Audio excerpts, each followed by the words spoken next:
Okay, this is a quick review of the Yamaha Bolt. I've had this bike for about 9 months. It'll be about 10 months when I trade it in. And yeah, I'm getting rid of it. I'm trading it in on a new Triumph Rocket 3. Let me start by saying I actually love this bike. I enjoy the bike a lot. We take a look around. I mean, it's a beautiful bike. It's very comfortable. I'm 5'8", about 220, and I can throw my legs over both sides, stand on the ground with both legs on the ground over the bike without touching the seat. It's a beautiful bike. Love the bike. If you're watching this, you probably are thinking about buying one, and you obviously are, you enjoy the looks of the bike, and you're thinking about it very close, and you're looking at all these reviews. Same thing I did. I looked at all the reviews, but the reviews all are lacking a few things that were kind of critical to me. The bike really is great from, I would say, 0 to 60. Above 60, I think it's not so great. Not great for me is what I really should say. If I lived in a city and I was doing a lot of in-town driving, I would keep the bike. Would hands down keep the bike. Not a problem at all. And in that regard, that's exactly how Yamaha has been advertising it, as the urban bobber. And if I had paid a little more close attention, I probably would have realized that it wouldn't have worked out very well for me. I live in a small town, and I work in a different small town, and I do a lot of highway riding. In fact, 90% of my riding is highway. And around here, people are very aggressive. So I was with the flow of traffic, and I was doing just about 70.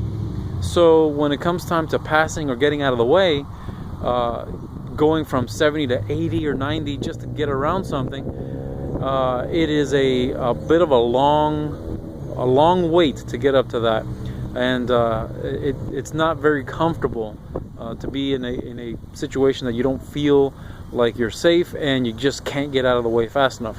So for me, the bike is not suited for my riding. Now, we all know the pros. I mean, it's hands down comfortable, beautiful. It's low. All the pluses I'm not even going to go over anymore, because we're all in that agreement.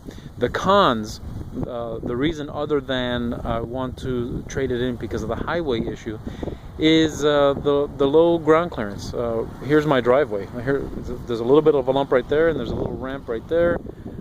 If I am not crawling as slow as possible, I will hit the cast frame that holds the pegs in. I've done it already several times. The thing is, the frame itself is just too low.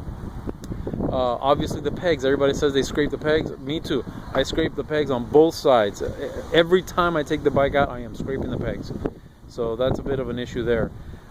The screen on the LCD, of course, everybody says the same thing. Mine is no exception. But that to me is not that big a deal, because it's, who cares how fast you're going? You're going to be going with the speed of traffic, or you're passing it. Love the sound. Let me turn this thing on. And mine is stock. I haven't done anything to it. Everybody it's always hard to capture the audio, but it's a fantastic bike. Starts right up, no issues whatsoever. But for all the highway riding I'm doing, it just does not work for me. If you live in a town or a city, let me shut this off. If you live in a city, it's probably the right bike for you. And if I still lived in Baltimore, I would be all over this, and I'd be keeping it. But I took a Rocket 3, and that's going to be my next review. The Rocket 3, the day I bring it home, it worked out. The test drive was absolutely a dream. I was in third gear doing 70 miles an hour, and the bike didn't even notice it. So that is really going to be, I think, the best fit for me. So the bike is stock, except, if you might notice, no plastic rocker covers. Let me see. There we go. No plastic rocker covers front or back. And actually, I think that Yamaha should have thought about this, because those valve covers could have been in the same style as these heads. Black anodized with the fins cut. You can see it's actually quite beautiful, but the material of the valve covers is, I think, a cast aluminum or a cast zinc.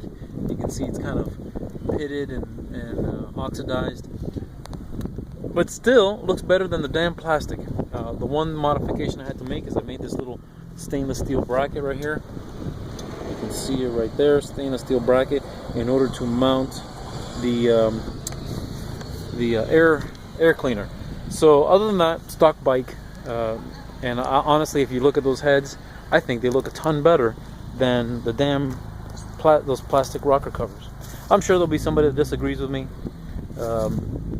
Obviously, nobody ever agrees on anything, but a few of you might see and you're like, you know what? I like that too. It only takes you about 15 minutes to take them off, and you'll have to make a small bracket or cut up one of the ones. I didn't want to cut any of the original parts. And by the way, the brackets and the valve and the rocker covers and all that, they weigh like 7, 8, maybe even 10 pounds. They're quite heavy. So if you want to shed a little fat, that's a good place to do it.